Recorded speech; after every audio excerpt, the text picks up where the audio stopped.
జయ శ్రీమన్నారాయణ. కాశ్యపాన్వయ సంజాతం నారాయణపదాశ్రితం శ్రీమన్నారాయణం వందే యతీశ్వర శ్రేయాదిశం. ఓమస్మద్గురుభ్యో నమః. జయ శ్రీమన్నారాయణ. మనం ఇప్పటివరకు భగవద్గీత 18వ అధ్యాయం చెప్పుకుంటున్నాం. చివరి అధ్యాయం ఇది. మోక్ష సన్యాస యోగం అనే ఈ అధ్యాయంలో మనకి ఫలశ్రుతి అని చెప్తారు. భగవద్గీత అంతటికి కూడా ఇది ఒక ఫలశ్రుతి లాంటిది అన్నమాట. అలాగే ఇది ఒక కలశం, గోపురం అంటే గుడి గోపురం మీద ఉండే కలశం ఎలా ఉంటుందో అది ఈ అధ్యాయం. ఏకాధ్యాయం భగవద్గీత అని కూడా అంటారు.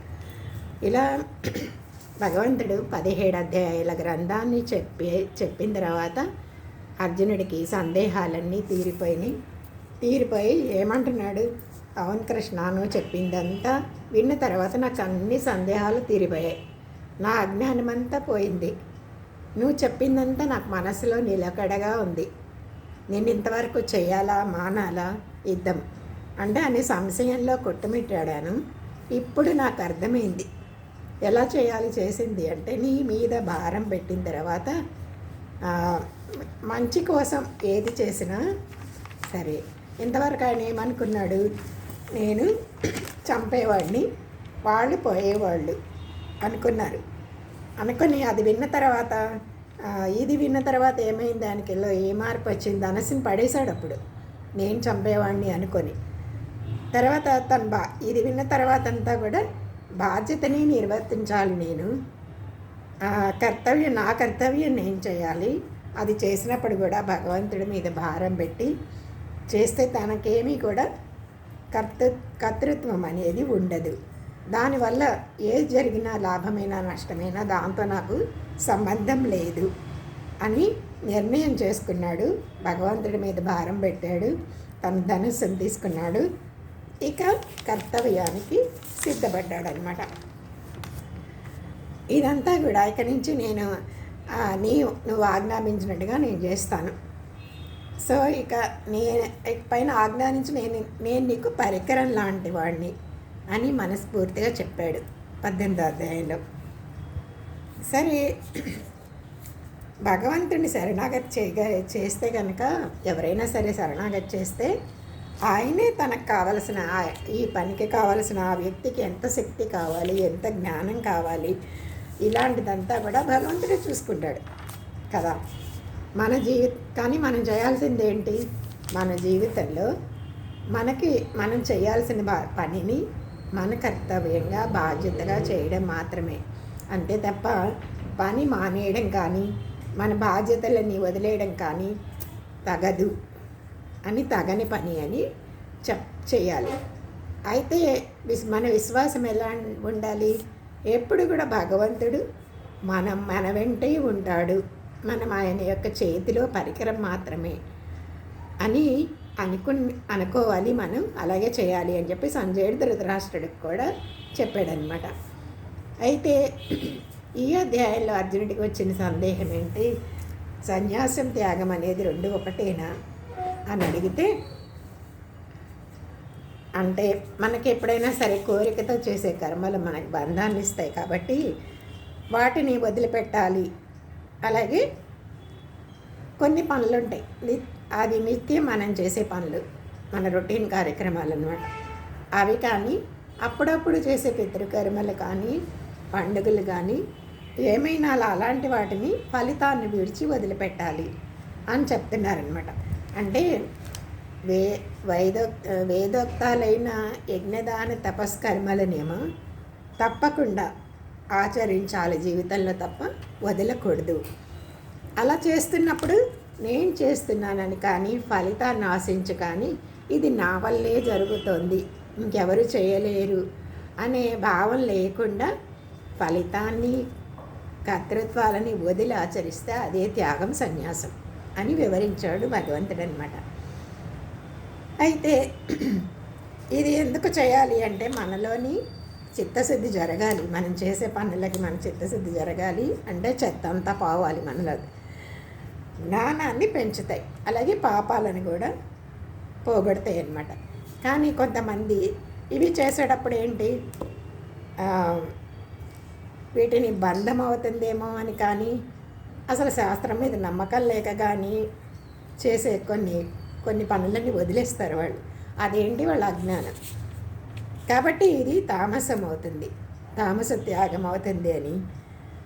అలాగే కొన్ని శరీరానికి కష్టపట్టాలి కనుక భయపడి దాన్ని వదిలేస్తే, ఆచరించకుండా వదిలిపెట్టేస్తే అది రజోగుణానికి మూలం అవుతుంది. అందుకని అది ఆ త్యాగం అనేది రజోగుణ త్యాగం అన్నారు. ఇక సాత్విక జ్ఞానం అంటే ఏంటి, వాళ్ళకి సత్వగుణం ఉంటుంది. సంశయాలన్నీ, అంటే ఏ సంశయాలు ఉండవు వాళ్ళకి. అంటే ఇంకా శుభకర్మలైనా సరే అశుభకర్మలైనా సరే దేనికి ద్వేషం ఉండదు దేనిలోనూ. శరీరం ఉన్నంత వరకు కర్మలు చేయాలి, అది కూడా శాస్త్రం చెప్పని కర్మలు చేయాలి, అది కష్టమైనా చేయాలి, విడవకూడదు అని చేసేవాడిని సాత్విక త్యాగం అంటారనమాట. సాత్విక త్యాగి అని చెప్తారు. అంటే ఆయన ఏం చేస్తాడు, ఫలితాన్ని వదిలిపెట్టేస్తాడు, తను చేస్తున్నాననే భావాన్ని కూడా వదిలిపెట్టేసి చేస్తాడు. అది సాత్వికం అన్నాడు. అందుకనే సరే అయితే మనం ఏ పనులు చేస్తున్నా కూడా ఫలితాలు అనేవి వస్తాయి కదా. విత్తనాలు జల్లాక ఏదో ఒక చెట్లు వచ్చినట్టు ఫలితాలు అనేవి వస్తాయి కదా. కోరినా కోరకపోయినా ఫలితాలు వస్తాయి కదా. అప్పుడు ఎట్లా అని అంటే సందేహానికి చెప్తున్నాడు అనమాట కృష్ణుడు. కర్మఫలాలు అనేవి 3 రకాలుగా ఉంటాయి. మనకి ఇష్టమైనవి కొన్ని ఉంటాయి అని ఇష్టములు అంటారు. అలాగే మనకి ఇష్టం లేని కొన్ని ఉంటాయి. అలాగే మనకి మిశ్రమాలు అంటారంటే అండి సుఖ దుఃఖాలు కలిసి ఉండే కొన్ని ఉంటాయి. ఈ మూడిట్లో ఏది చేసినప్పటికీ కూడా ఏదో ఒక ఫలితం వస్తుంది. కానీ ఇలా ఎప్పుడైతే కర్తృత్వాన్ని ఫలితాన్ని నేను చేస్తున్నాననే భావాన్ని వదిలేసి చేస్తే వాటికి మాత్రం ఏ మోక్షానికి మోక్షానికేమీ అది అడ్డు రాదన్నమాట. అందుకనే ఇందులో మనకు కావాల్సింది ఏంటి అంటే కర్తృత్వ త్యాగం ఫస్ట్. అంటే నేను చేస్తున్నాను, నా వల్లే జరుగుతుంది అనే భావాన్ని వదిలిపెట్టడమే అన్నిటికీ మూలం అన్నమాట.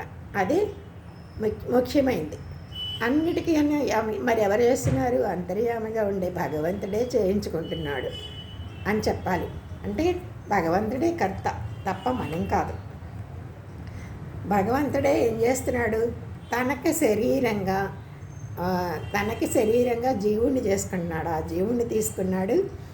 తనవి అనుకునే ఈ అంటే అంతఃకరణాలు ఉంటాయి కదా, కరణములు అంటారు.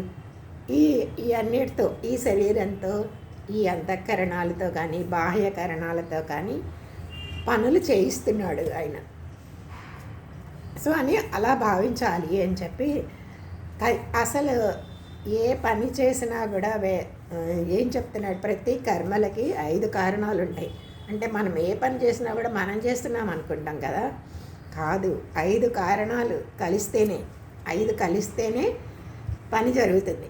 అదేంటి, శరీరం ఉండాలి, దాంట్లో జీవాత్మ ఉండాలి. జీవాత్మ అంటే మనం కదా, పరమాత్మ అంటే ఆయన కదా. అలాగే కర్మేంద్రియాలు, పనిచేసే కర్మేంద్రియాలు ఉండాలి. అలాగే మనస్సు ఉండాలి. అలాగే పంచవాయువులు కూడా ఉండాలి, ప్రాణం అపానం అవన్నీ ఉంటాయి కదా అవి. ఇవి కాకుండా అంతర్యామిగా ఉండే పరమాత్మ కూడా ఉండాలి. 5 కలిస్తేనే అసలు పని అంటూ జరుగుతుందన్నమాట. అయితే శాస్త్రంలో చెప్పినయే చేయాలి. మనకి ఒకదానికొకటి కనెక్షన్ ఇస్తాడు. చూసారా, మనకి ఫస్ట్ ఏమని చెప్పాడు, క్షేత్ర విభాగ యోగంలో నువ్వు క్షేత్రం అంటే శరీరం అని, క్షేత్రజ్ఞుడు అంటే మనమని చెప్పాడు. ఆ తర్వాత ఏం చేశాడు, దీనికి అసలు జీవుడు ఇందులో బంధించబడి ఉండడానికి కారణం ఏంటి అంటే త్రిగుణాలు అని గుణత్రయ విభాగ యోగంలో చెప్పాడు. అలా గుణత్రయ విభాగ స్వభావాన్ని బట్టి గుణాలు ఉంటాయి. ఎప్పుడైతే గుణాతీతుడవుతాడో అప్పుడు భగవంతుడి ప్రాప్తి జరుగుతుంది అని పురుషోత్తమ ప్రాప్తి యోగం గురించి చెప్పాడు. ఓకే, అప్పుడు పురుషోత్తముడి గొప్పదనం ఏంటి, ఆయన ప్రాప్తి ఎలా జరుగుతుందో తెలిసింది గుణాతీతుడికి. ఆ తర్వాత ఏం చెప్పాడు, ఏం చేస్తే మనలో ఉండే కొన్ని ఆసుర గుణాలు దైవాసుర సంపద్ విభాగ యోగంలో చెప్పాడు. దైవ గుణాలు ఏంటి, ఆసుర గుణాలు ఏంటి ఇవి చెప్పి ఏమి మనం పెంచుకోవాలి అంటే దైవ గుణాలు పెంచుకోవాలి. సరే, ఈ గుణాలు అలవాటు చేసుకుంటూ పనులు చేయాలి. అంటే పనులు చేయాలంటే ఎలాంటి పనులు చేయాలి, ఏది చేయకూడదు, ఏది చేయొచ్చు అని చెప్పడానికి ఒక శాస్త్రం ఉంది అని చెప్పి, శాస్త్రం శాస్త్రం ప్రమాణం అని చెప్పి ఇంకొక కదా ఏంటో అధ్యాయం పేరేంటి, శ్రద్ధాత్రేయ విభాగ యోగం కన్నా ముందు. సరే, ఇది చెప్పిన తర్వాత ఆ శాస్త్రంలో విషయాలను తెలుసుకుంటూ ఆ తర్వాత అవి ఎలా చేయాలన్నాడు, శ్రద్ధగా చేయాలి అన్నాడు. ఆ శ్రద్ధ ఎలా వస్తుందన్నాడు అంటే స్వభావాన్ని బట్టి. ఆ స్వభావం ఎలా మార్చుకోవాలంటే ఆహారం ప్రధానం కనుక ఆహారాన్ని ఎటువంటి ఆహారం తినాలి, ఎలా సత్వగుణాన్ని ఎలా పెంచుకోవాలి, అలాగే ఎలాంటి వాడు చేస్తాడు, ఇవన్నీ కూడా క్రిందటి అధ్యాయంలో చెప్పాడు కదా. ఇది ఒకదానికొకటి ఉండే ఆ లింక్ని మనం అర్థం చేసుకోవాలి ఫస్ట్. అందుకని శాస్త్రంలో చెప్పినవి కానీ చెప్పనివి కానీ ఇలా కర్మలను ఏ చేసినా కూడా ఈ 5 ఉండాలి. శరీరము, వాక్కు, మనస్సులతో చేసిన పైన ఈ 5 కారణాలు కూడా పైన మనం చెప్పుకున్నాం కదా మనస్సు అని, ఇవన్నీ కూడా ఉంటున్నాయి. అయితే ఇందులో ఏం చేయాలి అంటే తనొక్కడే కర్త అని మాత్రం ఎలా అనుకుంటాం, మరి 5 సహాయం లేకపోతే అసలు పనే జరగదు కదా. మరి మనమన్నా కర్త అనుకుంటాం. సో నేను కర్తని కాదు అని తలిస్తే చాలు అని అంటే ఏం ప్రయోజనం దానికోసం అంటే పరమాత్మే కర్త అని తలిసి కర్మలు చేసేవాడికి నేను చేస్తున్నాననే అభిమానం మనకు ఉండదు. ఆయన కర్త అనుకుంటే కనుక అబ్బో నా వల్ల జరుగుతుంది అనే అభిమానం ఉండదు. నేను కర్తని కానప్పుడు ఫలితం వస్తే ఫలితం ఏదొచ్చినా నాది ఎందుకు అవుతుంది, దీని ఫలితం కూడా ఏదొచ్చినా నాది కాదు అనే బుద్ధి వస్తుంది. అందుకనే అలాగ ఆ స్టేజిలో ఉండి చంపితే కనుక కౌరవ సేననే కాదు లోకల్లో ఎంతమందిని సంహరించినా కూడా పాపాలేమి మనకి అంటుకోవు. ఇవన్నీ ప్రయోజనం మనం కర్త అనుకోకపోతే అన్నమాట. ఇది ఎలా కలుగుతుంది మరి అంటే సత్వగుణం పెరగాలి. ఇవన్నీ తెలియాలంటే సత్వగుణం పెరగాలి. అందుకనే ఈ సత్వగుణం పెరగడానికి ఈ కర్మల్లో ఎన్ని రకాలు ఉన్నాయని దానికి చెప్తూ ఒక కర్మ చేయాలంటే కర్త, కర్మ, క్రియ 3 ఉండాలి కదా. అంటే జ్ఞానం, జ్ఞేయం, పరిజ్ఞాత, త్రివిధ కర్మ చోదన అని చెప్పాడంటే 3టితో మనం పని చేయాలి. ఏంటి కర్మ, మనం ఏదైనా పని చేయాలంటే దానికి సంబంధించిన జ్ఞానం ఉండాలి, తెలివి ఉండాలి, ఆ తర్వాత ఏం పనో తెలియాలి, అలాగే దాన్ని చేసేవాడు ఉండాలి. ఇప్పుడు మనకి ప్రవచనాలు వింటున్నాం చెప్తున్నాం అనుకోండి, మన వెనకాల మన చెప్పేవాళ్ళకి వాయిస్ బాగుండాలి, వినేవాళ్ళకి శ్రవణం కూడా బాగుండాలి, శ్రవణేంద్రియం కూడా బాగుండాలి కదా. అలాగే ఒక చెప్పేవాళ్ళు కూర్చుని శరీరంతో ఉంటారు, అలాగే చెప్పించే భగవంతుడు ఉంటాడు. ఇన్ని కారణమైతే మనం కర్త అనుకోవడం అది సబబ్ కాదు కదా. సో అందుకనే ఇవన్నీ 3 ఉండాలి. కర్మలు చేసేవాళ్ళని ఎలా అన్నారు, బ్రాహ్మణులు అన్నారు, క్షత్రియులు అన్నారు, బ్రహ్మచర్యాలని ఇలా కొన్ని ఆశ్రమాలుగా వర్ణాలుగా విభజించారు కదా. ఇలాంటి భేదాలన్నీ కూడా ఏంటి శరీరానికే, కానీ ఆత్మలన్నీ కూడా ఒక్కటే కదా, దాంట్లో ఏం తారతమ్యాలు లేవు. అందుకనే ఆత్మ మాత్రం ఎప్పుడు కూడా అలాగే ఉంటుంది అని దాన్ని తెలిస్తే కనుక అది జ్ఞానంలో 3 రకాలు చెప్పారు, కర్మలో 3 రకాలు చెప్పారు. అంటే స్వభావాన్ని బట్టి, మన స్వభావాలను బట్టి అవి ఎలా ఉంటాయో చెప్తారు. అందరూ ఒకలాగే ఎందుకు ఉంటారండి, ఉండం కదా. ఇప్పుడు మనం చేసే పనుల్లోనూ తేడాలు ఉంటాయి, ప్రతి మనిషికి తేడాలు ఉంటున్నాయి, ఆలోచించే విధానంలోనూ తేడాలు ఉంటాయి, చేసే పనుల్లో తేడా ఉంటాయి, ఇవన్నీ చాలా తేడాలు ఉంటాయి కదా. అందుకని ఇప్పుడు ఏం చెప్తున్నాడు అంటే జ్ఞానంలో, తెలివిలో ఎలా తేడాలు వస్తాయి, ఎందుకు ఒక్కొక్కళ్ళకి మంచి తెలివి ఉంటుంది, ఒక్కొక్కళ్ళకి చెడ్డ తెలివి ఉంటుంది చెప్పడానికి ఫస్ట్ జ్ఞానం గురించి చెప్పాడనమాట. ఇప్పుడు సాత్విక జ్ఞానం అంటే ఏమన్నారు అంటే, పని చేస్తున్నప్పుడు ఇది శరీరాలకు సంబంధించింది కాదు, ఆత్మలన్నీ ఒకటే అని అని పని చేస్తున్నప్పుడు అనుకుంటే అది సాత్విక జ్ఞానం అన్నారు. అలాగే లేదు, బ్రాహ్మణులు వేరు, క్షత్రియులు వేరు, వాళ్ళల్లో ఉండే ఆత్మలు వేరు, అలాగే ఇంకా రకరకాలుగా బ్రహ్మచర్యంలో చేసేవాళ్ళు వేరు, ఇలా వేరు వేరుగా అనుకున్నాడు అనుకోండి. వేరే ఆకారాలు, ఆత్మలన్నిటికి కూడా వేరు వేరు ఆకారాలు ఉంటాయి, వేరు వేరు గుణాలు ఉంటాయి అని అనే జ్ఞానం కర్మ చేసేటప్పుడు వాడికి ఉన్నట్లయితే దాన్ని ఏమన్నారంటే రాజస జ్ఞానం అన్నారు. అలాగే ఇంకా కూడా ఉంటుంది, ఏంటి, నీచ దేవతలని పూజ చేయమని, అంటే భూత ప్రేత ఆరాధన చేయమని అని. నిజానికి అదే ఎక్కువగా నీకు ఫలితం వస్తుంది, తొందరగా ఫలితం వస్తుంది అని చెప్తుంటే అది ఆరాధనకి పురికొల్పే ఒక జ్ఞానం ఉంటుంది కదా, దాన్ని తామస జ్ఞానం అని 3 రకాలుగా చెప్పారు. చెప్పాం కదా, గుర్తుందా మీకు ఈ జ్ఞానం గురించి? అలాగే ఇక కర్మలు కూడా, మనం చేసే కర్మలు కూడా ఒక్కొక్కళ్ళు ఒక రకంగా చేస్తాం కదా. దాంట్లో ఎలా చేస్తున్నారు, అసలు నాకు ఫలితం అక్కర్లేదు, ఆశ కీర్తి అక్కర్లేదు, అలాగే కీర్తి అపకీర్తి అని వచ్చినా నాకేం పర్వాలేదు అన్నయ్యనేమి కర్తని కాను కనుక అని చేస్తే కనుక అది సాత్విక కర్మ అన్నారు. ఆ కర్మ సాత్విక కర్మ అవుతుంది. లేదా నేను చేసే పనికి ఈ ఫలితం ఉండాల్సిందే, ఇంత ఫలితం రావాల్సిందే, ఈ కర్మ నాది, నేనే కర్తని, నేనే అనుభవిస్తాను ఫలితాన్ని కూడా అని ఎంత కష్టమైనా సరే ఎంత చేసే కర్మని రాజస కర్మ అంటారు. అంటే తనకి ఏదైనా పని చేయాలనుకున్నప్పుడు దానికి అయ్యే శరీర కష్టాన్నైనా భరిస్తాడు, ఖర్చునైనా భరిస్తాడు, లేదా ఏదైనా బలి ఇవ్వాలన్నా కూడా ఇష్టపడతాడు. ఆ పని చేయడానికి తనకు అసలు ఎంతైనా ఖర్చు పెడతాడు రాజస కర్మలో అనమాట.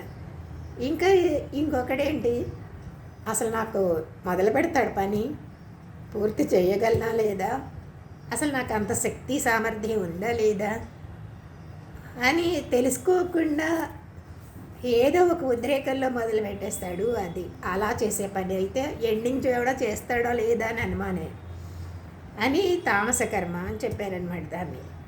ఇక ఇలా మనకి 3 అయిపోయినాయి కదా, కర్త కర్మ క్రియలో. క్రియ అంటేనే జ్ఞానం కదా. సరే, కర్మలో 3 భాగాలు చెప్పాడు, తర్వాత జ్ఞానంలో 3 భాగాలు అయిపోయినాయి. ఇంకా మిగిలింది ఏంటి,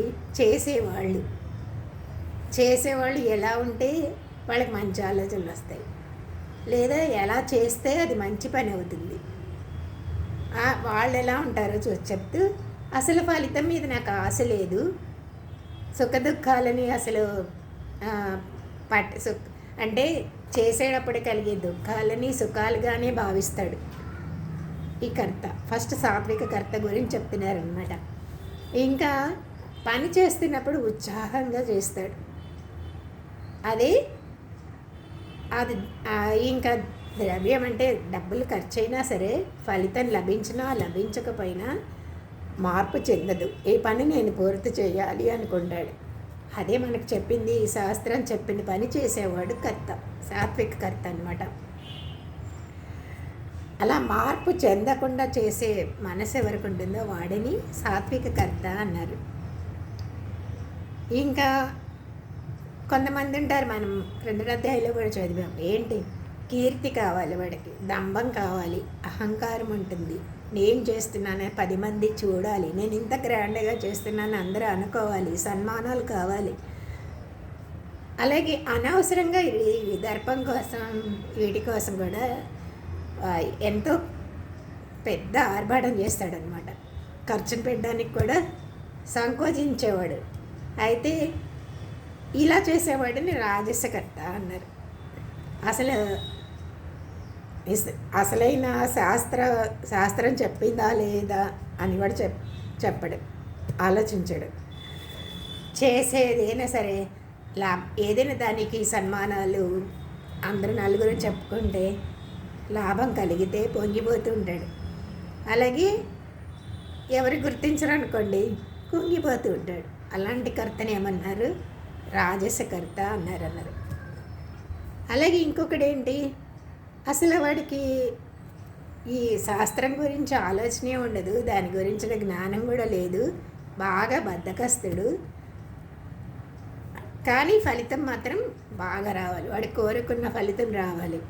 అందుకని ఏం చేస్తాడు, ఇంకొకళ్ళకి కష్టమైనా సరే, ఇంకొకళ్ళని కష్టపెట్టైనా సరే, వాళ్ళు నాశనం అయిపోయినా సరే, వాళ్ళ మీద చేతబడి చేసైనా సరే చేసి, ఆ చేతబడి చేసి బలులు ఇచ్చి మోసం చేసి అలాగే చేసేవాడిని. అలాగే కొద్దిపాటి నష్టం వస్తే చాలు వాడికి పడిపోతాడు అనమాట. ఎప్పుడు కూడా చాలా కష్టాలు కలిగించే పనులు చేయడానికి ఎప్పుడు ఆలోచిస్తూ ఉంటాడు. ఇంకొకళ్ళకి కష్టం కలిగించే పనులే చేయాలని చూస్తుంటాడు. వాడు తామసకర్త అని ఇప్పుడు చెప్పాడనమాట. మనం ఇంతవరకు చెప్పుకున్నాం కదా, కర్తల గురించి చెప్పుకున్నాము, అప్పుడు జ్ఞానం చెప్పుకున్నాము, గుర్తుందా? కర్మలు అయిపోయినాయి అనుకుంటా కదమ్మా. అందులో రకాలు చెప్తానన్నారు కదా, కర్మలు అవ్వలేదా? 25 వరకు అయినాయి మేడం. 25 అంటే తామస కర్మ ఏంటో చెప్పాడు అంతే కదా. ఇంకా కర్తలను గురించి చెప్తాడు.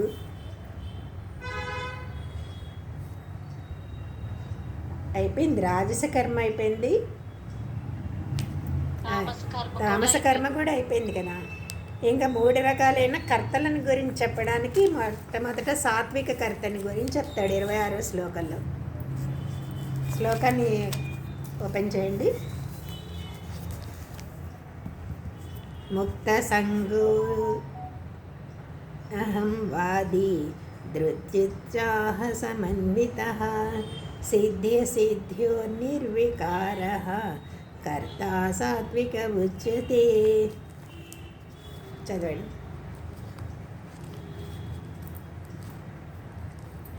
ముక్తా సాంగో నహం వాది ధృత్యుత్సాహ సమన్వితః సిద్ధ్యో నిర్వికారః కర్తా సాత్విక ఉచ్యతే. ఇప్పుడు సాత్విక కర్మ గురించి చెప్తున్నాడు. సాత్విక కర్త గురించి చెప్తున్నాడు అనమాట. అసలు మనం లేచిన దగ్గర నుంచి ఎప్పుడు ఏదో ఒక పని చేయాలి కదా. అలాగే ఇది మనం ఈ లక్షణాలను కనుక మనం తెలుసుకుంటే మనం చక్కగా ఆ పనులు చేయడానికి వీలవుతుంది. మనం ఇన్ని ఎందుకు చెప్తున్నాడు అసలు అంటే, మనం ఏ కేటగిరీలో ఉన్నామో టిక్ పెట్టుకోవాలి, లేదా ఇక్కడికి చేరడానికి ఏది మంచిదో అందులోకి చేరడానికి ప్రయత్నమైనా చేయాలన్నమాట. కర్తకి ఇప్పుడు కూడా 4 ఉత్తమ లక్షణాలు చెప్పారు. మొదటిది ఏంటి, నేను చేస్తున్నాను అనే భావం ఉండకూడదు.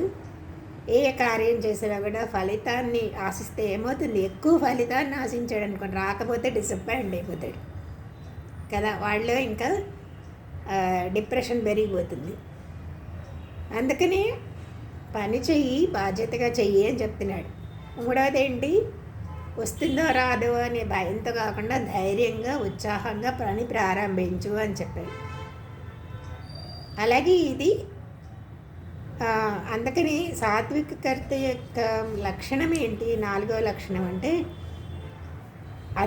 అది మనం అనుకున్న ఫలితం వచ్చినా రాకపోయినా దాన్ని నిర్వికారంగా చేయాలి. అంటే జయాన్నైనా అపజయమైనా సరే ప్రయత్నించాలి, మనకి జయం రావడానికి ప్రయత్నించాలి. కానీ రాకపోయినా ఏ విధమైన డిసప్పాయింట్ కానీ డిప్రెషన్ కానీ ఉండకూడదు. మనం చేయాల్సింది చేస్తామన్నమాట. అంటే ద్వంద్వాలకి ఏమాత్రం కూడా భయపడకూడదు. అందుకని ఇలాగే అన్నిట్లో ద్వంద్వ ప్రవృత్తితో ఉండాలి అని సాత్విక లక్షణాలు అని చెప్పారనమాట. ఎవరు? సాత్విక కర్త. పని చేసేటప్పుడు ఎలా ఉండాలో మనందరికీ చెప్తున్నారు. అంటే నేనే చేశాను అని అహంభావం ఉండకూడదు. ధైర్యం, ఉత్సాహంగా పని ప్రారంభించాలి. కార్యం అందులో సఫలమైన విఫలమైనా కూడా ఏ విధమైన వికారాలని పొందకూడదు అని చెప్పాడు సాత్వికకర్త. మనమందరం ఎందులో ఉందాం మరి? ఏ పని చేయాలన్నా సాత్విక కర్త లక్షణాలతోనే చేయాలి. మనం కూడా అది నేర్చుకోవాలి. అందుకే ఇన్ని చెప్తున్నాడు. ఆహారంలో సత్వగుణం గుణాల గురించి ఎందుకు చెప్పాడు? ఆహారంలో స్వభావాన్ని బట్టి ఎవరెవరు ఇష్టపడతారని చెప్పాడు. ఎలా ఉంటే బాగుంటుంది అన్నాడు. ఇవన్నీ ఎందుకు చెప్తున్నాడంటే మనం ఎక్కడున్నాం చెక్ లిస్ట్ అనమాట మనకి. ఇక రాజసకర్తని చెప్తున్నాడు. 27వ శ్లోకం చూడండి.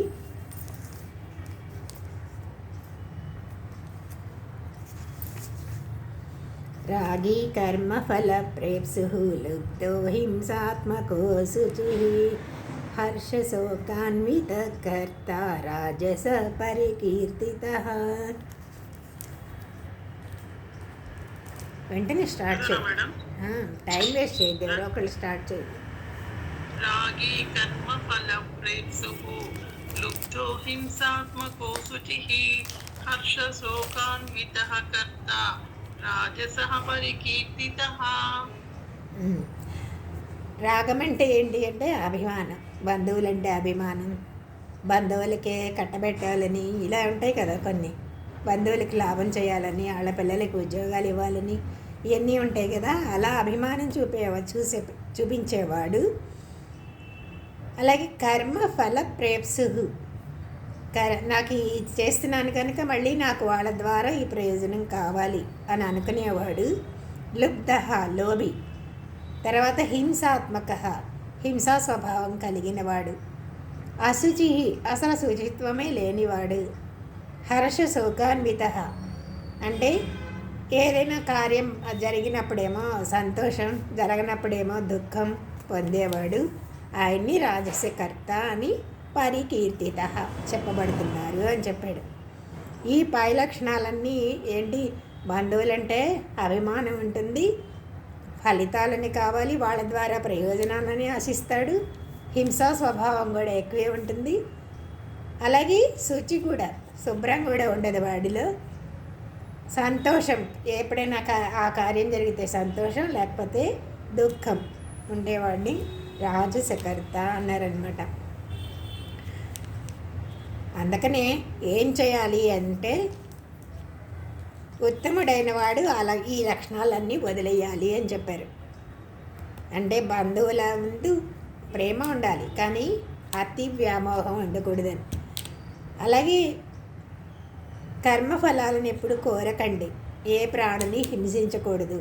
మన ప్రయోజనం కోసం దేన్ని కూడా హింసించకూడదని. అశుభ్రత అనేది ఎప్పుడు కూడా పనికిరాదు. అలాగే మనోవికారాలు లేకుండా సమచిత్తంతో ఏది జరిగినా నిర్వికారంగా చూస్తూ ఉండాలన్నమాట. ఇలా ఇప్పుడు ఏం చేయాలి అంటే ప్రతి వాళ్ళం కూడా మనం ఎలా ఉన్నాం అని మనలోకి మనం చూసుకోవాలి. ఎలా ఉంటున్నాం మనం అనేది. ఇలా మనకి ఈ రాజస లక్షణాలు ఉన్న రాజసకర్త లక్షణాలు ఉన్నాయనుకోండి, వాటిని మనం ప్రయత్నం చేసి వదిలిపెట్టి సాత్విక కర్తగా మారడానికి ప్రయత్నించాలన్నమాట. అది అందుకని ఇక తామసకర్త మూడవడెవరు? తామసమే కదా, తామసకర్తే కదా. అది 28వ దాంట్లో చెప్తున్నాడు. అయుక్త ప్రాకృత స్తబ్ధ శటో నైకృతికూలసః విషాదీ దీర్ఘసూత్రీ చ కర్త తామస ఉచ్యతే. చెప్పండి. శ్రీమన్నారాయణ. అయుక్త ప్రాకృత స్తబ్ధః శఠో నైష్కృతికోలసః విషాదీ దీర్ఘసూత్రీ చ కర్తా తామస ఉచ్యతే. అయుక్త అంటే మనస్సు నిగ్రహించుకోలేడు అసలు. ఏది చూస్తే అది వాడి సొంతమైపోవాలి. తినాలనుకున్నా సరే, వస్తువైనా సరే అన్నమాట. అలాగే ప్రాకృత అంటే పామర స్వభావం ఉంటుంది. అంటే ఒక అవివేకి లాంటి వాడు అనమాట. స్తబ్ధ వినయం అసలే ఉండదు వాడిలో. శటహ అంటే మోసగాడు. అలాగే మోసగాడు. నైష్కృతిక ఇంకొకళ్ళని మోసం చేసి వాళ్ళ పనులు కూడా పాడు చేసేవాడు. మోసంతో జయించాలి అనుకునేవాడు. అలసహ సోమరతనం ఉన్నవాడు. విషాది ఎప్పుడూ దిగులుతోనే ఉండేవాడు. దీర్ఘసూత్రీచ స్వల్పకాలంలో అంటే తక్కువ టైంలో చేయాల్సిన పనిని ఎంత టైం అయినా ఎన్ని రోజులైనా పూర్తి చేయనివాడు. వాడిని ఏమంటారంటే తామసకర్త అన్నారు అని ఉచ్యతే చెప్పబడుతున్నది అని చెప్పాడు. అంటే వినయం ఉండదు, మోసగాడు, ఇంకొకళ్ళనేమో మోసం చేసి అయినా సరే తన జీవితం గడపాలి అనుకునేవాడు. సోమరితనం ఉన్నాడు, ఎప్పుడు దిగులుతో ఉండేవాడు. స్వల్పకాలంలో చేయవలసిన పనిని ఎంత టైం అయినా తీసుకుని దీర్ఘకాలంలో అయినా సరే పూర్తి చేయకుండా ఉండేవాడు తామసకర్త అని చెప్పారనమాట. అంటే అయుక్త అంటే ఏంటి అని చెప్పాడు కదా, ఏకాగ్రత, నిగ్రహం మాత్రం ఉండదు, మనసు నిగ్రహం ఉండదు. ఎప్పుడు బయట విషయాలు చూస్తూ ఉంటాడు, అవే కావాలనుకుంటాడు అనమాట. ప్రాకృత అంటే సంస్కారం లేనివాడు అసలు. అలాగే నైష్కృతిక అంటే ఇంకొకళ్ళని చెడగొట్టేవాడు. అంటే వాడు తాగింది కాకుండా వాడికి కూడా ఇంకొకటి ఇక్కడ అలవాటు చేస్తుంటారు కదా, అలాగే ఇంకొకళ్ళని మోసం చేసేవాడు ఉంటారు కదా అలాంటి. కానీ నిజంగా జనాల్లో 4 రకాల వాళ్ళు ఉంటారండి. తన సుఖం కూడా చూడకుండా ఇంకొకళ్ళు బాగుంటే చాలు అనుకునేవాడు ఒకడు ఉంటాడు. అలాగే ఇంకొకళ్ళు నేను బాగుంటే చాలు, వాడు ఏమైపోయినా పర్లేదు అని వాడికి కీడు చేసేవాళ్ళు ఉంటారు తన సుఖం కోసం. అలాగే ఇంకొకటి ఏంటి, ఎప్పుడైనా సరే తన సుఖం కూడా చూసుకుంటూ ఉంటాడు, ఇంకొకళ్ళకి కూడా హితం చేస్తూ ఉంటాడు. అంటే ఇద్దరు బాగుండాలి, నేను బాగుండాలి, వాడు బాగుండాలి అనుకుంటాడు. ఇంకొకళ్ళు ఏంటి అంటే అనవసరంగా తనకి సంబంధించిన విషయం కాకపోయినా సరే వాడు బాగుంటే చూడలేడు అనమాట. వాడికి ఎలా అయినా సరే కీడు చేయాలి అనుకుంటాడు. అందుకని ఏంటి అంటే ఇక్కడ తన సుఖం కూడా చూడకుండా ఇతరులు బాగుండాలి అని ఇంకొకళ్ళ మేలు కోరేవాడు ఉత్తముడు అన్నాడు. అలాగే పోనీ తను బాగుండాలి, వాడు బాగుండాలి అనుకుంటే వాడు మాధ్యముడు అన్నారు. మూడవడేంటి, తన సుఖం కోసం ఇంకొకళ్ళని నాశనం కోరుకునేవాడు అధముడు. 4వ వాడేంటి, ఎవరంటే అసలు వాడికి సంబంధం లేకపోయినా అనవసరంగా కీడు చేయాలనుకునేవాడు అధమాధముడు అని నైష్కృతికులు అని చెప్పారనమాట. ఇంకా అలసహాలో చూడండి ఎలా చెప్పాడు. ఎక్కడైనా సరే సోమరితనం అనేది ఎక్కడా కూడా ఎందులోనూ వాడికి డెవలప్మెంట్ అంటూ ఉండదు, వృద్ధి అనేది ఉండదు వాడికి ఏ రంగంలో కూడా. ఇంకా విషాది అని ఎప్పుడు ఏ పని చేయమన్నా ఏడుపు మొహం పెట్టుకునే ఉంటాడు. అందుకని ఈ సోమరితనం అనేది ఎప్పుడు కూడా ఉండకూడదు అంటారు. ఎప్పుడు యాక్టివ్గా ఉండడానికి ట్రై చేయాలి. ఇంకా విషాది అన్నాడు. ఇంకొకటి ఏంటి, విషాది అంటేనే ఏడు మొహం పెట్టుకుని ఉండేవాడని. దీర్ఘసూత్రి అంటే చిన్న పని కూడా గంటల తరబడి చేస్తూ ఉంటాడు. ఇంకా అసలు చేయకుండానే వాయిదాలు ఇస్తూ ఉంటాడు వీళ్ళనమాట. అందుకనే ఇవన్నీ కూడా ఈ తామస్కర్త లక్షణాలు అన్నమాట ఇవన్నీ. అందుకని ఏం చెప్తున్నాడు అంటే ఇలా సోమరిగా ఉండకు, అలాగే నీదేమో అమూల్యమైన మానవ జన్మ గనక ఇవన్నీ అంటే సాత్విక కర్తగా మారు అని చెప్పి మనోనిగ్రహం అని లేనివాడు కానీ, పామరుడు కానీ, మొద్దు కానీ, వినయం లేనివాడు, మోసగాడు, ఇవన్నీ తామస్కర్త అని చెప్పారనమాట. ఇది కర్తల్లో రకాలు. కర్త అంటే మనమే కదా, పనిచేసే వాళ్ళమే కదండి.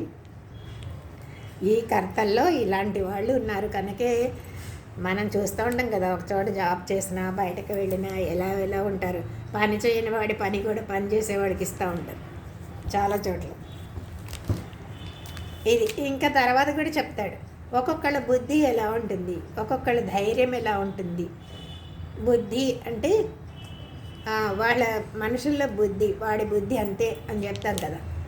అలా బుద్ధి అనేది ఏం తేడా ఉంటుంది, ఆ బుద్ధి భేదం అని చెప్పి ఆ బుద్ధిలో తేడాల గురించి చెప్తాడు 29లో అనమాట. బుద్ధిర్భేదం ధృతేశ్చైవ గుణతస్త్రివిధం శృణు ప్రోచ్యమానమశేషేణ పృథక్వేన ధనంజయ. చెప్పండి.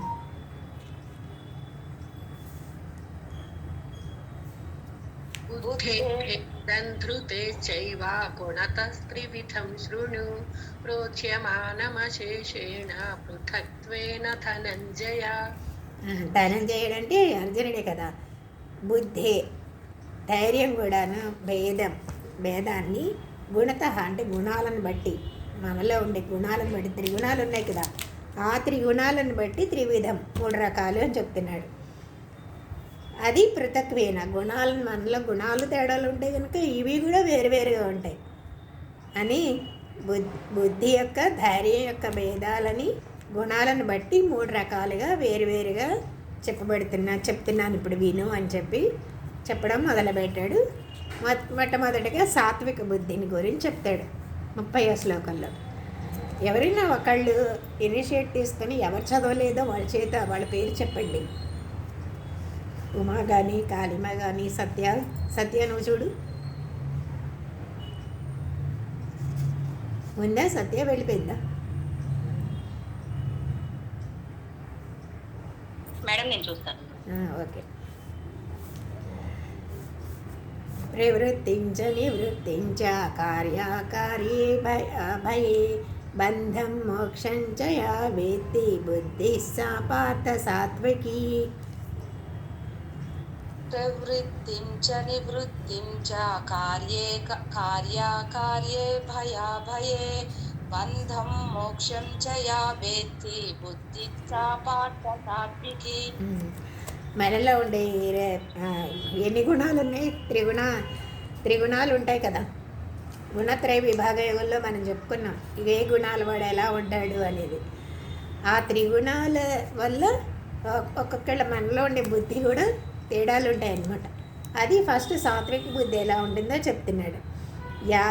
ప్రవృత్తించ అంటే ధర్మమందు, అంటే నివృత్తించ అధర్మం నుండి, కార్యాకార్యే తగుదా చేయవలసిందేంటి చేయకూడదేంటి, భయాభయే భయం అభయం బంధం మోక్షం అని ఎవరు తెలుసుకుంటున్నారో ఏ బుద్ధి ద్వారా అది తెలుస్తుందో అది సాత్విక బుద్ధి అన్నారు.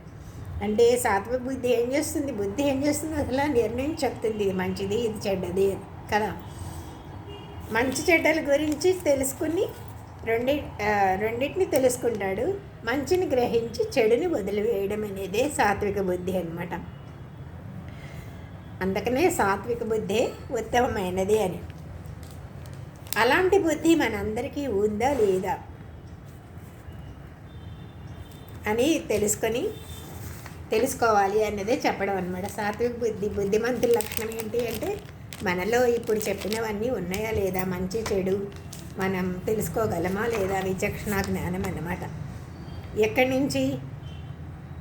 ధర్మం అధర్మం ఏంటి, ధర్మాధర్మాలు ఏంటి, అలాగే నివృత్తి ప్రవృత్తి మార్గాలు ఏంటి, భయం ఏంటి అభయం ఏంటి, బంధం ఏంటి మోక్షం ఏంటి, వీటిని గురించి తెలుసుకుంటే ఆ బుద్ధి సాత్విక బుద్ధి అన్నాడు. చేయాల్సిందేంటి చేయకూడదేంటి ఇవి చక్కగా తెలుసుకునే బుద్ధి ఉంటే అది సాత్విక బుద్ధి అన్నమాట. ఆ బుద్ధి మనలో ఉందా లేదా, బుద్ధిమంతులైతే మనం ఈ లక్షణాల్లో రావడానికి ప్రయత్నించాలన్నమాట. ఎలాంటి లక్షణాలు లేని ఎంత మంచి బుద్ధి అయినా, ఎక్కడ ఎంత పాండిత్యం ఉన్నా, ఎంత ఉన్నా కూడా వాళ్ళు బుద్ధి లేని వాళ్ళే అవుతారు అని చెప్పాడు. ఇక రాజస బుద్ధి అంటే ఎలా ఉంటుంది? 31వ శ్లోకం. యయా ధర్మమధర్మం చ కార్యం చ కార్యమేవ చ అయథావత్ ప్రజానాతి బుద్ధి స పార్థ రాజసి. చెప్పండి సత్యవేడి గారు. ధర్మమధర్మం చ కార్యం చ కార్యమేవ చ అయథావత్ ప్రవజానాతి బుద్ధి సా పార్థ రాజసి అండి. ఇక ఏ ఏ బుద్ధి చేత ఏయ అంటే ఏ బుద్ధి వల్ల ఆ బుద్ధితో ధర్మం అధర్మం కార్యంచ చేయదగిన దాన్ని అకార్యంచ చేయరాని దానిని ఐధావత్ ఉన్నది ఉన్నట్లుగా కాకుండా అక్కడ ఉన్నది ఉన్నట్టుగా కాకుండా ఇంకొక రకంగా అర్థం చేసుకుంటాడు. ప్రజానాతి తెలుసుకుంటే సా బుద్ధి, ఆ బుద్ధినే రాజస బుద్ధి, రజోగుణ సంబంధమైంది అంటున్నారు. అంటే కొంతమంది ధర్మాన్ని అధర్మాన్ని చేయదగిన దాన్ని చేయలేని దాన్ని సరిగ్గా డిఫరెన్స్ అర్థం చేసుకోలేరు. మరొక విధంగా అర్థం చేసుకున్నా పొరపాటుగా తెలుసుకున్నా కూడా ఆ బుద్ధి రాజస బుద్ధి అవుతుంది అని. అంటే మన ఈ శాస్త్రాల్లో కానీ పెద్దలు గురువులు చెప్పిన విధంగా కానీ ఇంకొకటి నెగిటివ్గా తీసుకుంటాడు అనమాట, ఇంకొక రకంగా ఆలోచిస్తాడు, గ్రహిస్తాడు. అలాంటి బుద్ధి రాజసమైనది అని దాన్ని సంస్కరించాలి, సంస్కరించుకొని సాత్విక బుద్ధిగా మార్చుకునే ప్రయత్నం చేయాలి వాడు అని ఈ తామస బుద్ధి గురించి చెప్పిన తర్వాత రాజస బుద్ధి చెప్పిన తర్వాత తామస బుద్ధి గురించి చెప్తున్నాడు. అర్థమవుతుంది కదండి. ఓకే, 32. ఇప్పుడు బుద్ధిలో రకాలు ఈ 3 కూడా. ఓకే, 32. అధర్మం ధర్మమితి మన్యతే తమసావృత సర్వార్థాన్ విపరీతాంచ బుద్ధి సా పార్థ తామసి. లక్ష్మీ చౌదరి గారు చదువుతారండి. లేదమ్మా కాళింబ, వేరే ఏమన్నా చదవు. రుక్మిణి గారు చదువుతానండి, నేను చదువుతా. రాధ గారు అధర్మం ధర్మమితి మన్యతే తమసావృత సర్వార్థాన్ విపరీతాంచ బుద్ధి సా పార్థ తామసి. ఇప్పుడు తామస బుద్ధి కదా చెప్తున్నాడు. అవివేకంతో వాడికి బుద్ధి అంతా కప్పబడి ఉంటుందంటే వాడికి ఏ విషయాలు కూడా తెలియవు. అవివేకం, అసలు వాడికి ఏది చేయొచ్చు చేయకూడదని కూడా ఆలోచించడం. అధర్మం అయినా సరే ఇది ధర్మం అని ఇలా విపరీతంగా ఆలోచిస్తూ ఉంటాడు, విరుద్ధాలుగా ఆలోచిస్తూ ఉంటాడు. మంచికి చెడు ఆలోచిస్తూ ఉంటాడు. మంచి చేయరా అంటే చెడు గురించి ఆలోచిస్తాడు. ఆ బుద్ధిని ఏమంటాడంటే తామస బుద్ధి అన్నారు. అందుకే తామస బుద్ధి వాళ్ళకి కనిపించే ఉన్నవాడికి ఏమవుతుందంటే అంతా ఉల్టాగా కనిపిస్తూ ఉంటుంది, తలకిందులా కనిపిస్తూ ఉంటుంది. అంటే వాడి నీళ్ళల్లో ప్రతిబింబం కూడా తలకిందులుగా ఉన్నట్టు కనిపిస్తుంది అనమాట. అంతా విపరీతంగా తోస్తూ ఉంటుంది వాడికి. సర్వార్థ అని చెప్పడం వల్ల ఏంటంటే ఒక విషయం కాదు, నిత్య జీవితంలో ప్రతి విషయం కూడా వాడు పాజిటివ్గా ఎప్పుడూ ఆలోచించడు. అంతా తనకి విరుద్ధంగా ఉంది, అంతా నాకు విరుద్ధంగా ఉంది అనుకుంటూ ఉంటాడనమాట. దీనికి అంతటి కారణం ఏంటి అంటే తమసావృత అని. అంటే ఇదంతా కూడా అజ్ఞానంతో అవివేకంతో కప్పబడింది. మనం చూస్తుంటాం కదండి చాలామంది అసలు ఒక్క విషయం కూడా వాడికి నచ్చదు, అన్నీ తనకు వ్యతిరేకంగానే ఉన్నాయి అనుకుంటారు. దీనికి కారణం ఏంటంటే కళ్ళు తాగిన వాడికి ఏమవుతుంది, లోకమంతా తిరుగుతున్నట్టుగానే అనిపిస్తుంది. తాగిన వాడికి లోకమంతా గిరగిరా తిరుగుతున్నట్టు అనిపిస్తుంది కదా. అలాగే వీడికి అంతటికి కూడా అసలు ప్రపంచంలో ఎవరు మంచివాళ్ళు కాదు అనుకుంటాడు. అలాగే మనకి ఈ జగత్తంతా కూడా పర్మనెంట్ అనుకుంటాడు. అలాగే ఆత్మ లేదు, దైవం లేదు అనుకుంటాడు. వాడికి ఎప్పుడు కూడా భోగాలన్నీ వాడికి ఎంత సుఖంగా తోస్తాయి అన్నమాట. ఆత్మ దైవం అంటే అస్సలు వాడికి ఇష్టమే ఉండదన్నమాట. అలాగే రక్త మాంసంతో ఉన్న శరీరాలు చూస్తే సౌందర్య బుద్ధి అని చూస్తే వాడికి ఎంత మోహం కలుగుతూ ఉంటుంది. ఇలా ఏం చెప్పాలంటే ధర్మాన్ని అధర్మంగా చూస్తారు, అధర్మంగానే భావిస్తారు. దీనికి కారణం ఏమిటి అంటే అవివేకం, ఆడిలో ఉండే జ్ఞానం లేకపోవడం. కావున కాబట్టి అలాంటి తమస్సు ఏ బుద్ధిలో ఉంటుందో ఆ బుద్ధి మహా నికృష్టమైందనమాట. ఎంత బలవంతుడైనా కానీ వాడు చదువుకున్నవాడైనా సరే, కానీ వాడికి జ్ఞానం అంటే లేకపోతే అది మహా చెప్పక్కర్లేదన్నమాట. కాబట్టి ఏం చేయాలి వాడు? కాబట్టి తెలిసిన వాళ్ళని, కొంచెం సత్సంగం పెద్దవాళ్ళని, జ్ఞానంగా ఉన్న వాళ్ళని ఆశ్రయించి ప్రయత్నపూర్వకంగా ప్రయత్నించి తన ఆలోచనలని మార్చుకోవాలి. అది అందుకనే ఈ 3 రకాలైన బుద్ధి ఉంటుంది మనుషుల్లో అని చెప్పి మనకు రోజు తారసపడుతూనే ఉంటారండి ఇలాంటి వాళ్ళు అందరూ కూడాను. ఎలాంటి వాళ్ళో మనకు తెలుస్తుంది కదా. సో ఇంకేం చెప్తున్నాడంటే 3 విధాలైన ధైర్యాన్ని కూడా చెప్తున్నాడు. ధైర్యం ఉండాలి, ప్రతిదానికి ధైర్యం ఉండాలి అంటారు కదా. అలాగే ధైర్యం గురించి చెప్తున్నాడు. అంటే 33 కదా.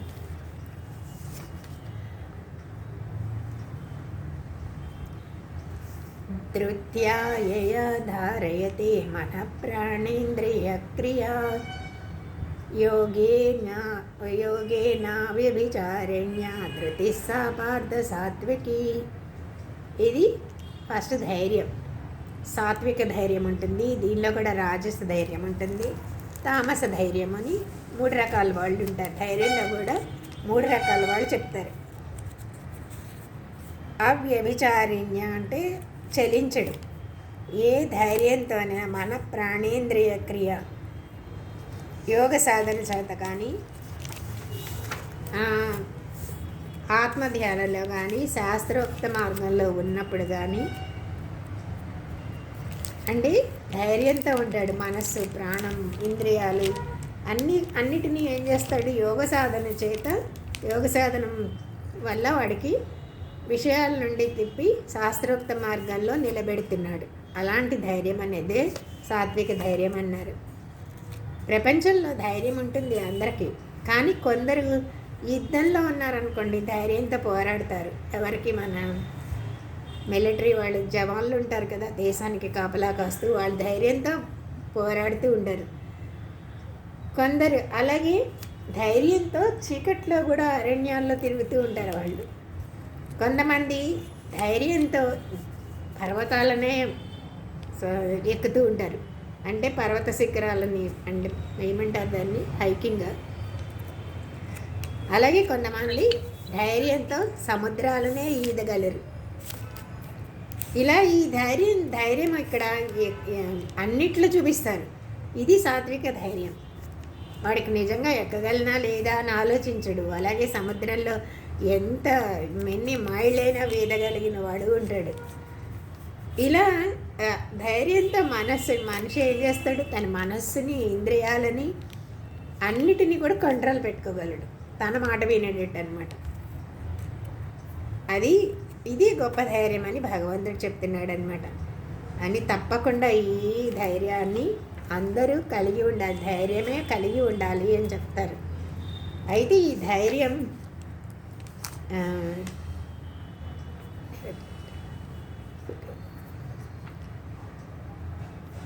చెప్తాను. అయితే ఈ ధైర్యం ఎలా ఉండాలి? ఇవాళ ఉండి రేపు పోయేదిలాగా ఉండకూడదంట. కాబట్టి నిశ్చలంగా ఉండే ధైర్యమే అని అవ్యభిచారిణ్య అని చెప్పారు. ఎప్పుడు ఉండాలి ధైర్యం అనేది. ఏదో ఒక ఆవేశంలో ధైర్యం వచ్చి మళ్ళీ వెంటనే అబ్బా వదిలే ఎందుకు వచ్చింది గోల అనుకోకూడదన్నమాట.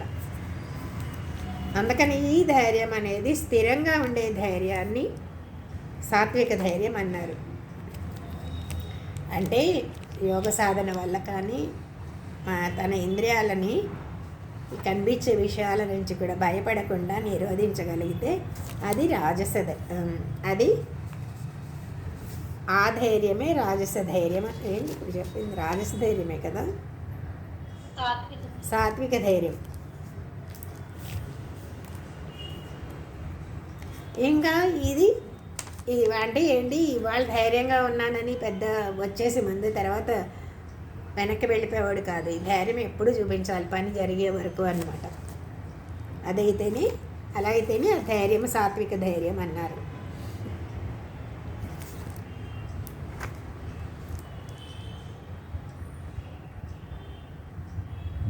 దీన్ని ధృతి అని కూడా అంటారు.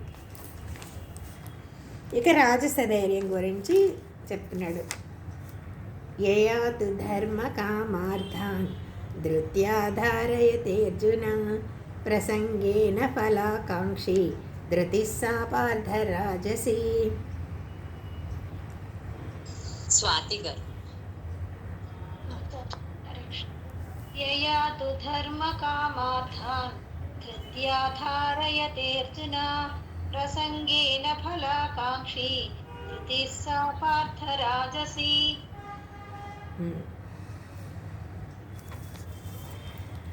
యయా ధృత్యాతు ఏ ధైర్యం చేత అర్జునుడు ఫలాకాంక్ష అంటే ఫలితాన్ని ఆశిస్తూ ఉంటాడు. ధర్మ కామార్థాన్ ధర్మాలని కామాన్ని అర్థాన్ని ప్రసంగేన అంటే చాలా ఆసక్తితో ధారయతే అనుష్ఠిస్తున్నాడు. ధర్మార్థ కామాలను కూడా ఫలితం కోసమే చేసేవాడు. సాధృతి ఆ ధైర్యం రాజసి రాజసమైనది అని చెప్పాడు. ఫలాపేక్షతో చేస్తూ ధర్మాన్ని అర్థాన్ని కామాన్ని అంటే పురుషార్థాలు కదా ఇవి, అలాంటి ధైర్యం అనేది రాజసం అని చెప్పాడు అనమాట. పురుషార్థాలు 4 కదండి, ధర్మము అర్థము కామము మోక్షము అని. ఈ చతుర్విధ పురుషార్థాల్లో 3 మాత్రం ఇక్కడ చెప్పాడు, ధర్మం అర్థం కామం అని. 4వది మోక్షం చెప్పలేదు. ఎందుకు చెప్తారు అంటే ఈ రాజస ధైర్యము ఉన్నవాళ్ళు ఎలా అయితే మోక్షాన్ని గురించి ఏం పట్టించుకోరు కనుక ఇది మోక్షం గురించి చెప్పలేదంట. కాబట్టి ఈ ధైర్యం ఏంటి, పరమాత్మ దృష్టిలో ఉత్తమమైనదే అయినప్పటికీ కూడా మోక్షం కొరకు ప్రయత్నిస్తేనే అది సాత్విక ధైర్యం అవుతుంది. కానీ కేవలం ఈ 3టితో ఆగిపోతే అది సాత్విక ధైర్యం అనరన్నమాట. ఈ 3 పురుషార్థాల కంటే కూడా 4వదైన మోక్షం ఉంటుంది కదా, దాన్ని అన్వేషించేవాడే శ్రేష్ఠుడు అన్నారు. మొదటిది ధర్మం అన్నకు అర్థము సామాన్య ధర్మమే అని చెప్పాలి.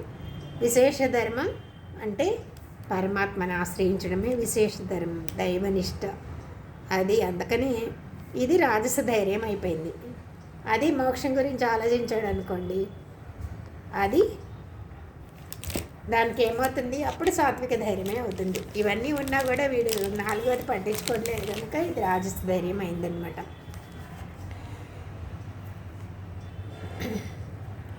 అంటే మోక్షం ఎందుకు చెప్పలేదు అంటే మనకి కర్మయోగం ద్వారా కూడా మోక్షానికి వెళ్ళొచ్చు. అలాగే తర్వాత భక్తి యోగం ద్వారా కూడా భగవంతుడికి అన్నీ అర్పిస్తే భక్తి యోగం ద్వారా కూడా మోక్షానికి వెళ్ళొచ్చు.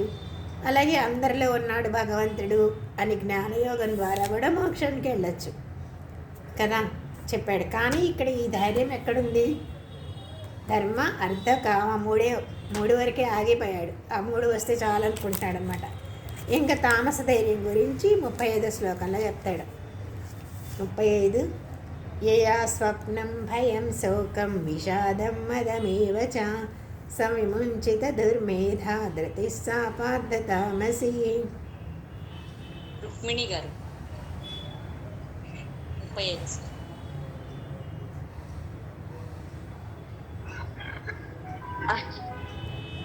మ్యామ్ అంటే మీరు ఏం చెప్తున్నారు, నారాయణ ఏం చెప్తున్నారా మేడం? హలో, ఇప్పుడు భగవద్గీతమా? ఓకే, నేను చాలా రోజులైంది ఇవాళ క్లాస్ అటెండెన్స్ అని వెళ్దాం కదా అని. ఇది ఏదో అధ్యాయం మేడం? 18వ అధ్యాయం 35వ శ్లోకం ఇప్పుడు చెప్పుకోబోతున్నాం. ఈలోగా ఎవరైనా చదవమంటారా? నెక్స్ట్ టైం చదువుతాను. ఉమా గారు. ఓకే. యయా స్వప్నం భయం శోకం విషాదం మదమేవ చ కవిముంచతి దుర్మేధా ధృతిः సా తామసీ మత.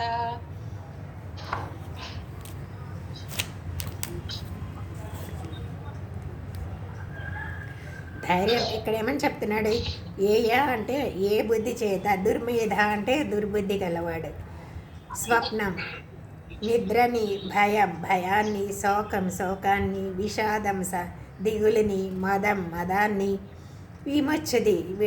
వాడికి ఎప్పుడు ఇవన్నీ ఉంటాయి, ఏది వదిలిపెట్టడు, వదలకుండానే ఉంటాడు వాడి ధైర్యం. సాధృతి, ఆ ధైర్యమే తామసమైనది అన్నారు. ధైర్యం అనేది గొప్ప గుణమే. అది ఏమవుతుంది, ఇలా చెడ్డ విషయాల్లో వినియోగిస్తే ఏమవుతుంది అంటే నిష్ఫలంగా ఉండి ఆ ధైర్యం ఉన్నా కూడా దండగ అనమాట. తమో గుణంలో ఉన్నవాడు ఒకానొక ఈ ధైర్యాన్ని పట్టుకొని అతి నిద్ర ఎక్కువ పోవడం, వాడికి ఏం భయం ఉండదు, ఇంకా ఇది చేస్తే తప్పని కూడా ఉండదు, ధైర్యంగానే చేస్తాడు అన్నీ. అతి నిద్ర అయినా సరే, భయాన్నైనా సరే, దుఃఖాన్నైనా సరే, దిగుళ్ళైనా సరే ఏది వదిలిపెట్టడం. మదం కూడా ఉంటుంది వాడికి. ధైర్యం గొప్ప సుగుణమే, కానీ దేనిలో ఉపయోగిస్తున్నాడు? నిద్ర, భయం, వస్తు ఏదో దీనిలో వినియోగించడం వల్ల వాడి ధైర్యం నిరర్థకమైపోయింది. కాబట్టి ఆ ధైర్యాన్ని కనుక మోక్ష ప్రాప్తికో దైవ కరుణకో ఉపయోగిస్తే ఉత్తమం అని చెప్తాడనమాట. ఉత్తమ ధర్మం కనుక అయ్యేది కదా. వాల్మీకి కూడా చాలా ధైర్యం పట్టుదల ఉందంట. కానీ మొట్టమొదట ఆ ధైర్యాన్ని ఏం చేశాడు? అందరినీ దోచుకోవడంలో ఉపయోగించాడు. హింసా కార్యాలను చేస్తూ ఉండేవాడు వాల్మీకి కూడా. కానీ ఏమైంది, మహనీయులైన ఋషుల ప్రభావం వల్ల ఆ ధైర్యాన్ని రామనామ జపంలో పెట్టి, దైవ ధ్యానంలో పెట్టి ధన్యుడయ్యాడు కదా. అందుకనే దుర్మేధ అని చెప్పడం వల్ల ఏంటంటే తెలివి ఉన్నప్పటికీ కూడా వక్ర మార్గంలో వెళ్తున్నాడు. స్వప్నం అంటే ఇక్కడ నిద్ర అని చెప్పించాడనంటే అతి నిద్ర. ఎందుకంటే అందరికీ నిద్ర అవసరమే, కానీ వీడికి ఏంటి ఎప్పుడు చూసినా నిద్రపోవాలని అనుకుంటాడు. ఈ ధైర్యాన్ని దుర్బుద్ధితో నిద్ర, భయం, శోకం, దిగులు, మదాన్ని విడవకుండా ఉంటుందో ఏ ధైర్యం, అది తామస ధైర్యం అన్నారు. కాబట్టి ఇవన్నీ వదిలేయాలి. ఇక మూడోది ఏం చెప్తాడంటే, ఎంతైంది ఆపేద్దామా? ఇవన్నీ చెప్పిన తర్వాత ఇంక సుఖం గురించి కూడా చెప్తాడు. ఎలాంటి సుఖం? సాత్విక సుఖం అంటారు, రాజస సుఖం అంటారు, అలాగే తామస సుఖం అంటారు చెప్తాడనమాట. ఇవన్నీ ఎందుకు చెప్తున్నాడంటే ఇన్ని రకాలు ఉంటారు, ఇన్ని రకాల జనాలు, ఇన్ని రకాలు కానీ ఆ స్వభావాలను బట్టి ఇన్ని తేడాలు ఉంటాయి అని చెప్పడానికి. జస్ట్ మనం కూడా ఇవన్నీ తెలుసుకుంటే సాత్విక మార్గంలోకి, సత్వగుణంలోకి వస్తాం కదా అని ఇవన్నీ ఒక్కొక్కటి చెప్పుకుంటూ వస్తున్నాడు అనమాట. ఇదే లాస్ట్ అధ్యాయం కదా, ఇంకా అన్నీ చెప్పాలి. సో రేపు మళ్ళీ మనకి సుఖాల్లో రకాలని చెప్తారు, అలాగే సాత్విక సుఖం ఇవన్నీ చెప్పిన తర్వాత జీవుడు అసలు కర్తవ్యం ఏంటి అని, అసలు ఏం చేయాలి, ఈ త్రిగుణాలతో ఉన్న త్రిగుణాల్లో ఉండని, ఈ త్రిగుణాలతో ఉన్న ఈ ప్రపంచంలో ఏం చేయాలో అని ఇవన్నీ తర్వాత చెప్పుకుంటూ వస్తాడనమాట. మళ్ళీ గుణత్రయ విభాగం అయిపోయినా కూడా దాని గురించి కూడా కొంచెం చెప్తాడు. జై శ్రీమన్నారాయణ. సర్వం శ్రీకృష్ణ అర్పణమస్తు.